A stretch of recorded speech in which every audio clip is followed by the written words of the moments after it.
Bonjour Dr Mazer, je suis ravie d'être assise aujourd'hui dans votre bureau au Centre Laser International de la peau à Paris, dont vous êtes le directeur depuis 2009. Vous ne pourrez malheureusement pas nous joindre à Lenzbourg le 20 mars, mais vous avez tout de suite accepté notre proposition de filmer cette interview aujourd'hui et nous vous en remercions. Je rappelle pour notre auditoire que vous êtes dermatologue spécialisé en laser depuis plus de 30 ans. Vous êtes entre autres membre fondateur de la Société française des lasers en dermatologie, enseignant dans 4 diplômes universitaires consacrés notamment au laser. Et aujourd'hui, nous aimerions vous écouter sur le vaste thème qui concerne les différentes thérapies du traitement de l'acné spécifique laser à travers votre longue expertise sur le sujet. Bien, bonjour. Donc oui, je suis désolé de ne pas pouvoir être avec vous aujourd'hui. Et donc je vais vous proposer cette présentation qui, à mon avis, consacre un sujet très intéressant, même s'il a souvent été jusqu'à présent plutôt jugé comme un peu décevant. Je pense qu'il y a vraiment des nouveautés. Alors juste ce que je voudrais préciser, c'est qu'en effet, je pratique le laser depuis longtemps, mais je me suis surtout, depuis toujours, intéressé aux problèmes médicaux, moi, au sujet esthétique. Mon premier sujet d'intérêt était le traitement des angines blancs en particulier chez les nourrissons. Mais après, j'ai toujours surveillé de près différents thèmes, comme celui des cicatrices. Et c'est vrai que le sujet de l'acné m'a toujours beaucoup intéressé, parce que d'abord, je suis dermatologue, et comme vous le savez, l'acné, c'est quand même une maladie pivot, en fait, dans notre profession, si je peux dire. Alors, c'est vrai que depuis déjà longtemps, on parle de traitement laser, éventuellement proposé à nos patients pour les soulager de leur acné. Je sais que dans cette salle, et je suis en fait tout à fait d'accord pour être aussi comme vous, beaucoup parmi vous sont sûrement sceptiques sur l'intérêt réel des lasers, et en particulier l'intérêt réel pour nos patients. Or en fait, il n'y a que cela qui compte.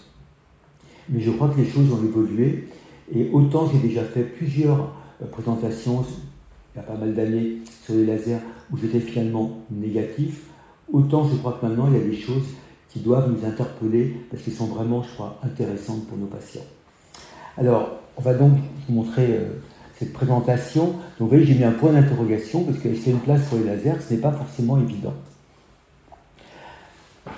Vous êtes dermatologue, donc je ne vais pas vous ennuyer à vous rappeler tous les traitements dont nous disposons déjà. Vous savez que ces traitements sont nombreux, par voie locale, par voie générale, les tétracyclines, le zinc, l'isotrétinoïne par voie orale, on les propose depuis très longtemps. Leur efficacité est parfaitement démontrée. Beaucoup parmi ces traitements sont remboursés et on a vraiment un socle important d'expérience qui nous permet d'être à l'aise quand on propose ces traitements. On connaît leurs avantages, on connaît aussi leurs inconvénients et leurs limites. Dans les formes sévères, bien sûr, nous pouvons proposer des isotrétinoïdes par voie orale qui restent, si je peux dire, le gold standard en matière d'efficacité dans ces formes sévères. Mais beaucoup de patients ont des formes plus modérées. En fait, la vraie question, c'est avec tous ces traitements que nous avons depuis déjà bien longtemps, est-ce qu'on a vraiment besoin d'un traitement avec un laser ou un dispositif à base d'énergie, donc ce qu'on appelle Energy Based Device. Alors, la question vraiment doit être posée. Mais il faut reconnaître que les traitements actuels dont je viens de parler ne sont pas toujours quand même si satisfaisants pour nos patients. Concernant l'isotrétinoïde par voie orale, à forte dose, la législation est peut-être un peu différente en Suisse qu'en France, elle est quand même relativement contraignante. Surtout, nous connaissons l'efficacité très importante de ce traitement, mais on connaît aussi ses inconvénients de tolérance, de confort et le problème de la tératogénicité qui est quand même un facteur limitant.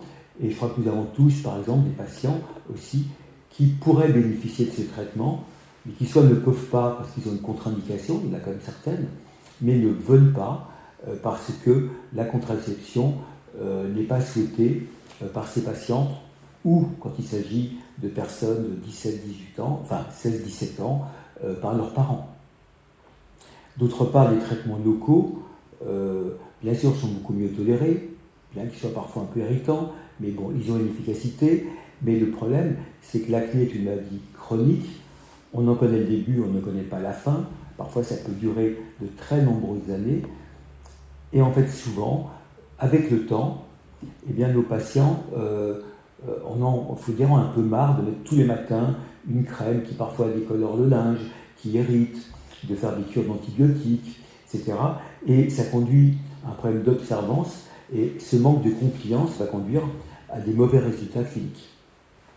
Donc quand même, on peut dire que le traitement n'est pas non plus parfaitement au point. Dans le même temps, quand on parle de laser, il ne faut jamais perdre de vue que ce sont des traitements qui ne sont pas remboursés, qui sont plus onéreux que les traitements locaux, évidemment, donc qui ont un certain coût pour nos patients.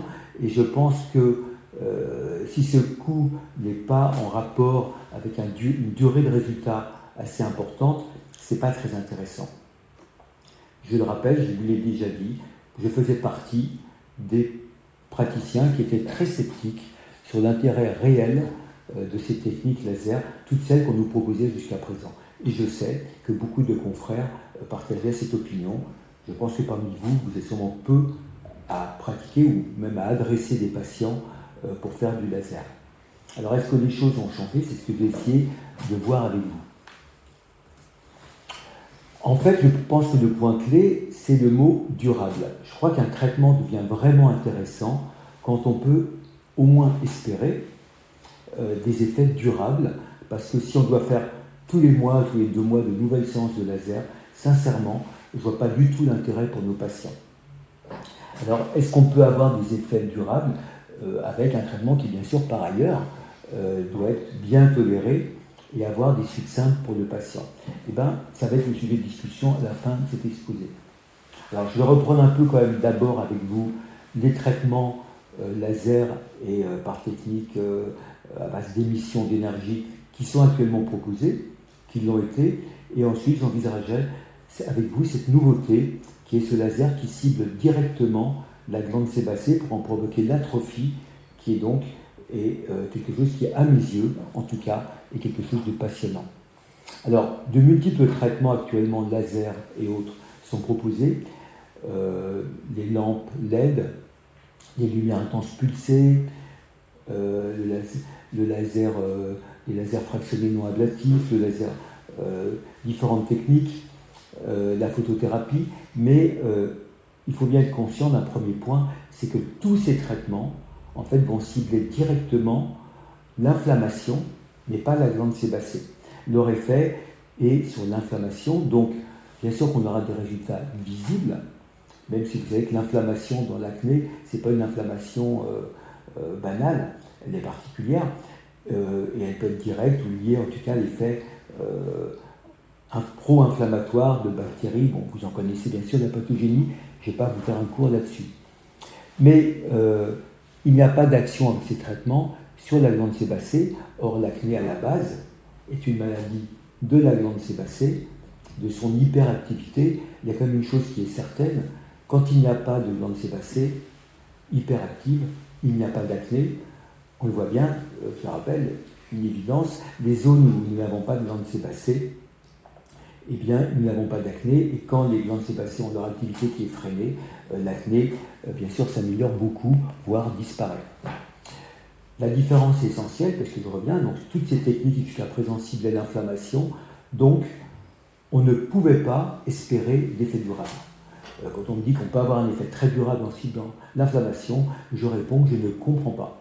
Par contre, si on peut arriver à une atrophie progressive des glandes sébacées, là, oui, on peut espérer un effet durable, comme d'ailleurs nous l'a démontré l'isotretinoïne par voie orale. Alors, souvent, c'est un effet en réalité anti-inflammatoire, plus ou moins antibactérien, puisque les bactéries elles-mêmes provoquent une inflammation, soit donc ça peut être direct, puisqu'on dit que la lumière rouge, par exemple, émise par des LED, ou la lumière verte, a directement un effet sur l'inflammation. Peut-être c'était dit également pour la lumière intense pulsée, pour des lasers vasculaires. Bon, c'est mal encore connu finalement. Parfois l'effet est indirect. En fait, on diminue l'inflammation en diminuant le contingent bactérien du P-acnes, et c'est le cas par exemple plus précisément de la lumière bleue, peut-être probablement également de la plupart des lasers qui ont un effet antibactérien direct. comme les lasers vasculaires à colorant pulsé KTP, dont l'effet est connu sur les bactéries. C'est un effet antiseptique des lumières pulsées. Et si j'étais un peu méchant, je rapprocherais cela de l'effet qu'on voit avec le soleil, où finalement le soleil calme les lésions parce qu'il a cet effet antibactérien, mais on sait aussi qu'il épaissit la kératine, et ce qui va provoquer après les troubles rétentionnels qui vont conduire aux classiques poussées de l'acné qu'on observe en septembre-octobre. Alors, les LED rouges et les LED bleus, vous savez qu'il y a de multiples protocoles proposés, avec du bleu, du rouge, du vert. J'ai envie de dire que quand il y a des multiples protocoles, c'est qu'on ne sait pas très bien ce qu'il faut faire, puisque quand il y a un très bon protocole, il n'y en a qu'un seul. Le bleu a souvent l'action la plus directe sur le p-acnes, avec une action, en fait, une énergie qui est captée par les porphyrines. Donc les porphyrines sont sécrétées par ces bactéries, et ça explique un effet sur ces bactéries, et même un effet thermique sur la glande sébacée, mais qui n'est quand même pas très puissant. Par contre, des LED rouges pénètrent plus profondément, et c'est important parce que les lésions siègent au niveau des glandes sébacées. Or, la glande sébacée est profonde, et donc si on ne l'atteint pas, je ne vois pas comment on peut être efficace. Alors, il y a eu beaucoup d'études, je ne vais pas les détailler. Le point commun de ces études, c'est quand même, il faut le dire, la méthodologie n'est pas toujours très poussée, et on voit bien que les résultats sont toujours à court terme et sont relativement peu durables. Je me rappelle d'une étude de bonne qualité qui a été faite avec la lumière bleue, où l'auteur de l'étude disait qu'il avait vraiment une diminution drastique des lésions inflammatoires après avoir fait des séances bi-hebdomadaires pendant 2 mois.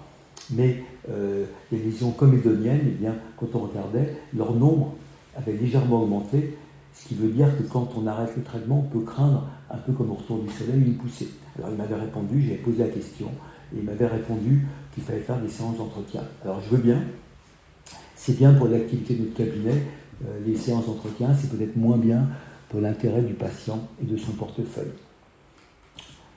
Alors, il y a donc diverses longueurs d'onde, c'est vrai qu'on voit beaucoup de protocoles différents, et toujours plus ou moins une action en fait, sur les coproporphyrines, en termes de chromophore, si on peut appeler ça un chromophore, mais c'est pareil pour les lasers vasculaires, mais je répète, on peut avoir un certain scepticisme sur l'intérêt réel, et ces études sont déjà souvent anciennes.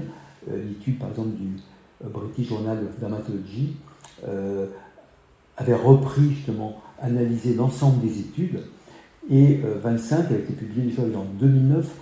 Or, eux considéraient qu'il n'y avait pas de preuve d'efficacité pour les LED vertes et jaunes, et que pour les autres, bleu, rouge, en particulier, où l'association des deux, il y avait des signes d'efficacité, mais qui étaient quand même avec un niveau de preuve faible.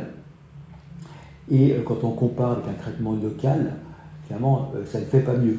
Alors on peut me dire, oui, ça permet de remplacer un peroxyde de benzone, mais est-ce que c'est pas plus simple de mettre tous les soirs un peu de peroxyde de benzone plutôt que de se déplacer dans le cabinet d'un médecin? En 2008, une autre revue de la littérature avait même essayé d'évaluer les études randomisées. Et en fait, alors c'est vrai que là, ça a été une forme de photothérapie dynamique et qu'il y avait des résultats comparés à un groupe contrôle, mais ce n'était quand même pas des résultats merveilleux dans ces études. Et quand on fait vraiment un topic photosensibilisant, avec donc l'ALA en général, eh bien on avait des résultats plus nets, mais des effets secondaires importants. Il y avait une corrélation entre l'efficacité et les effets secondaires, et même dans certains cas, les effets secondaires étaient tellement importants que les patients finalement refusaient le traitement ou avaient peur en tout cas du traitement. Donc il y avait cette corrélation effets secondaires, efficacité, mais toujours finalement on parle d'efficacité à court terme. Il n'y a pas vraiment de démonstration de résultats à long terme. Et je vous l'ai dit au début, je pense que le point clé dans cet exposé, c'est le mot durable. Et là, je crois qu'on ne parle pas vraiment d'effets durables. Et c'est également, je crois, il faut le dire, c'est ce que nous voyons nous, dans notre expérience, on a vu des patients faire ces traitements. Le moins qu'on puisse dire, c'est que je n'en ai pas vu beaucoup qui m'aient dit que ça avait été assez durable. Alors, quand on fait en photothérapie dynamique, c'est vrai qu'on sensibilise bien sûr la glande sébacée qui va absorber beaucoup plus cette lumière, avec des lésions qui vont être créées par la réaction sur ce qu'on peut appeler ces chromophores, et on a des améliorations plus nettes, mais je répète encore une fois, transitoires, et avec pas mal d'effets secondaires. Donc je trouve que c'est quand même pas très convaincant, puisque les LED simples donnent quand même peu de résultats, et quand on passe en photothérapie dynamique, en servant des LED pour sensibiliser, pour activer ces chromophores, eh bien, on a des effets secondaires importants. Vous voyez ici ce résultat, dans les jours qui suivent la séance, on a une inflammation très importante, et tous les patients ne peuvent pas accepter de tels effets secondaires. Un mot sur les lumières intenses pulsées, qui ont également été proposées dans plusieurs études. Je crois qu'il faut le dire là encore. Oui, on voit des effets à court terme, mais il n'y a pas de démonstration d'effets durables. Et donc, je me répète, encore une fois, je crois que l'intérêt est limité.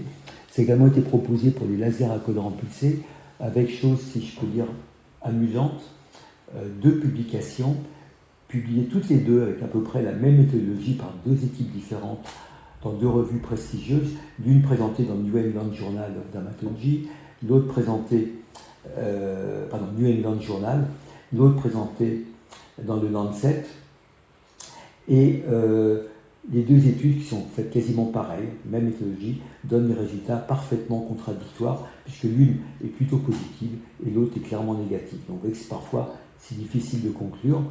Maintenant, je crois que tous ceux parmi vous qui ont une bonne expérience de ces lasers vasculaires constatent bien que quand un patient est traité pour quelque chose, un angiomycoprose, et qu'il a un peu d'acné, eh bien, on voit une amélioration, mais elle est transitoire. Et bien sûr, je parle là d'acné polymorphe, je ne parle pas de l'acné rosacée, puisque dans la rosacée, c'est différent, c'est en traitant des lésions vasculaires qu'on peut indirectement traiter des lésions inflammatoires de rosacée. Mais là, on n'est plus dans le sujet d'aujourd'hui, puisque là, je vous parle évidemment que d'acné polymorphe.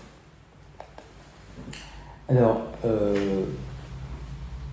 tout ça pour conclure, et je suis persuadé que si je faisais un sondage, vous seriez assez d'accord, pour dire que quand même pour tous ces traitements, je crois que vous êtes peu à le proposer à vos patients, parce que ces traitements font l'objet quand même de beaucoup de scepticisme, de beaucoup de retenue, parce qu'ils ne sont pas très convaincants dans leurs résultats. Je ne dis pas qu'il n'y a pas d'efficacité, mais je répète, ces traitements finissent par avoir un coût pour le patient, en temps, en argent, et ils sont limités parce que, excusez-moi de me répéter, mais c'est un point fondamental, ces améliorations sont peu durables. Alors, donc la vraie question, c'est est-ce qu'on peut avoir des effets durables, et est-ce que le laser, éventuellement, peut être la solution pour avoir des effets durables? En fait, si on veut un peu réfléchir, pour avoir un effet durable, c'est possible, mais il faut provoquer une atrophie des glandes sébacées, ce que fait par exemple l'isotretinoïne par voie orale à forte dose, par un mécanisme, donc, si on peut dire, biochimique. Et là, il faut savoir si avec la lumière, on peut atrophier les glandes sébacées. Alors, il y a une réflexion depuis longtemps, et en particulier une équipe dirigée par Roxane Anderson, qui est quand même la personne à qui on doit énormément de choses. Je rappelle la photothermologie sélective, les lasers vasculaires, le laser épilatoire, les lasers Q-switch, la cryolipolyse, les lasers fractionnés. C'est quand même les équipes du Wellman Institute. Et soit ils se réunissent, ils réfléchissent, et ils disent que finalement, on arrive à provoquer une épilation durable quand on atrophie les bulbes pupillaires. On a des résultats durables dans la rosacée quand on arrive à scléroser les vaisseaux dilatés d'une rosacée. Eh bien, pendant ce sont des choses évolutives, eh bien, si on pouvait atrophier directement, mais sélectivement, bien sûr, pour avoir une bonne tolérance, les glandes sébacées, on pourrait donc à ce moment-là raisonnablement envisager d'avoir des effets durables. Encore faut-il trouver le bon laser, c'est-à-dire la bonne longueur d'onde qui va donc être absorbée très fortement par la glande sébacée, mais très faiblement par les autres chromophores. Je rappelle que dans la peau, on peut dire que les chromophores qui vont absorber le laser, qui vont être une cible indirecte, c'est l'eau qui est très riche au niveau du derme, qui est la cible des lasers infrarouges quand on fait par exemple une vaporisation, une abrasion ou une stimulation collagénique. C'est également bien sûr la mélamine, qui peut être un chromophore important. Et donc il faut trouver la bonne longueur d'onde. Il faut aussi bien sûr après évaluer en fonction des tailles du chromophore les notions de durée d'impulsion, pénétration. Donc il faut en gros 3 critères. Il faut la bonne longueur d'onde spécifique, il faut la pénétration suffisante, parce que si on n'atteint pas les glandes sébacées, ben on ne risque pas d'être efficace.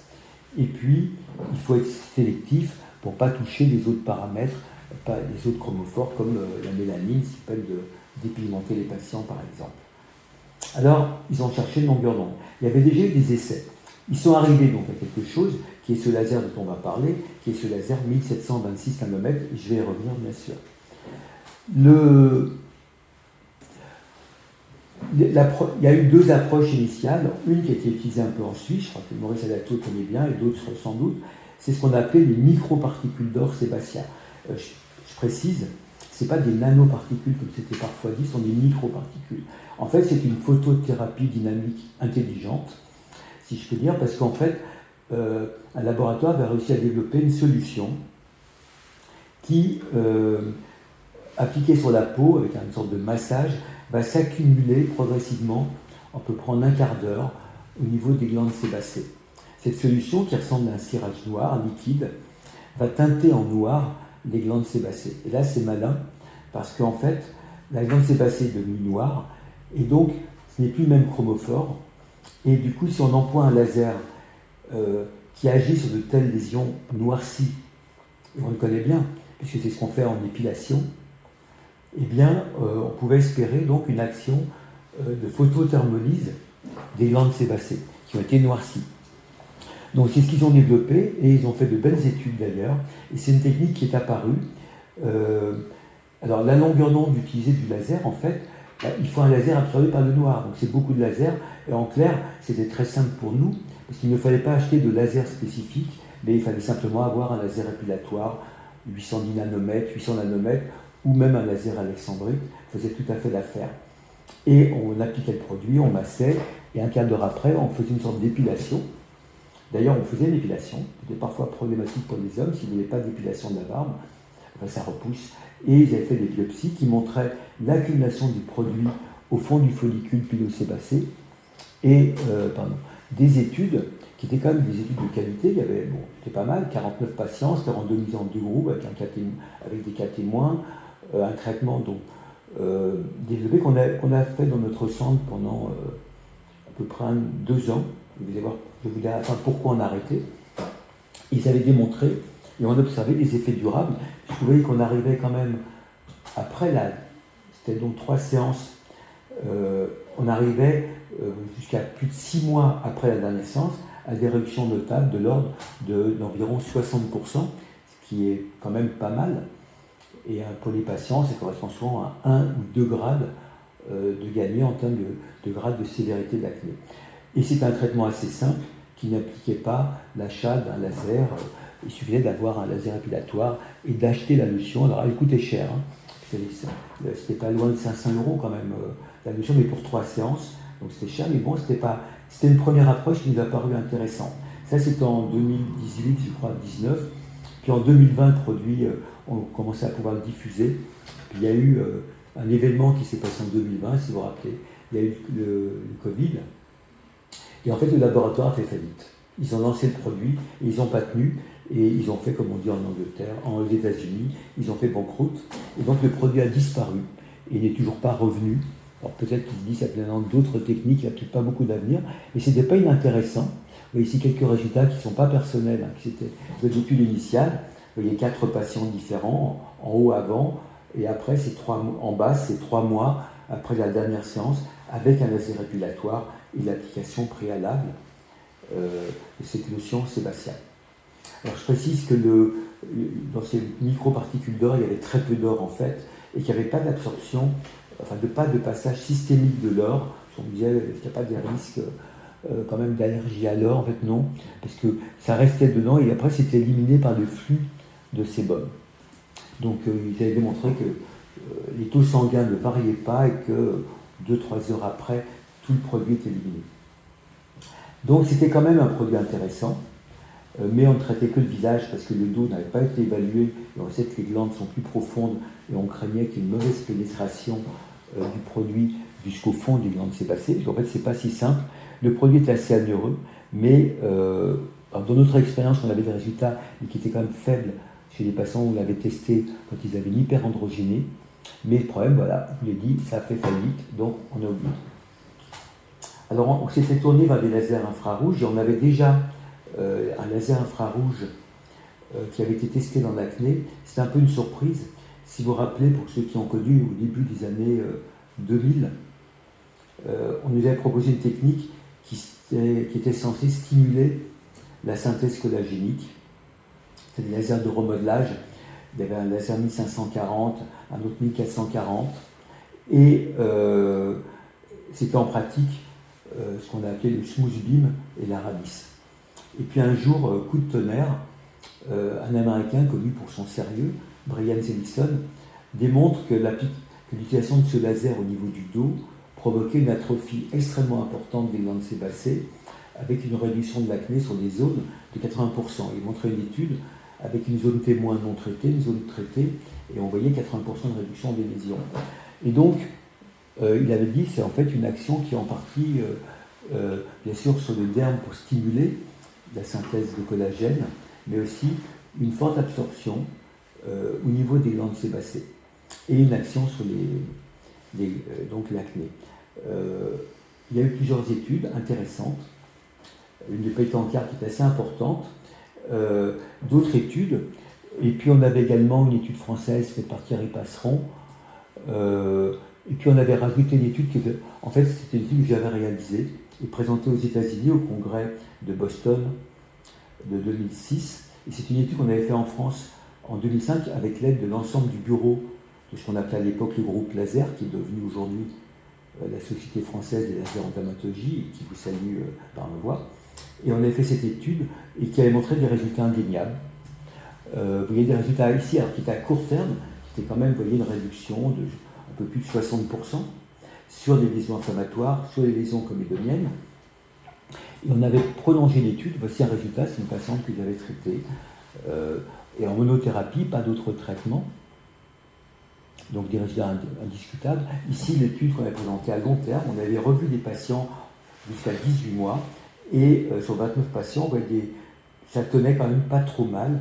Bon, c'était à peu près 60% de réduction, mais ça montrait quand même qu'on pouvait avoir un effet durable avec un traitement laser. Ici, quand vous avez ça à 32 mois, c'est la patiente où j'y suis plus longtemps. Alors évidemment, on peut aussi m'argumenter et me dire, oui, peut-être que c'est le hasard, peut-être que si on n'avait rien fait, l'acné aurait disparu d'elle-même. Alors c'est une critique que j'accepte tout à fait, mais bon, quand on traite pas mal de patients, on a quand même du mal à croire que tous ont justement eu cette coïncidence, et comme par hasard, on fait le laser, et l'acné devait s'arrêter peu de temps après. Il y avait aussi une étude de Sylvie Angèle, de Lille Boineau et Serge Mordon, que vous devez connaître, avec un laser équivalent de remodelage et qui montre des résultats assez comparables. Il y a quand même un problème avec cette technique, c'est qu'en gros, ces lasers ont disparu. C'est un peu surprenant, mais on ne les trouve plus. Moi, j'ai eu longtemps l'un de ces appareils, puis un jour il est tombé en panne, et la société qui le produit m'a dit qu'on ne pouvait plus réparer ces appareils. C'est un peu surprenant, mais bon, donc ils ont disparu, et donc nous n'avions plus ce type de laser, enfin, sauf exception, pour traiter éventuellement nos patients. Et puis comme il y a eu un gros coup de tonnerre qui est arrivé, c'est en 2023 aux États-Unis, 2024 pour nous en France, début 2024, qui est l'arrivée donc de ce laser dont je vais vous parler un peu plus longuement, parce que je pense qu'il est vraiment passionnant, et je dirais que pour un dermatologue, il devrait nous passionner. Je n'ai pas dit qu'il doit nous convaincre, mais il doit nous passionner, on doit vraiment s'y intéresser, parce que l'acné, c'est quand même une des maladies qui est à la base de notre profession, et on ne peut quand même pas dire aujourd'hui que tout est résolu dans l'acné. Alors, je reviens donc, il faut quand même voir ces courbes d'absorption des longueurs d'onde.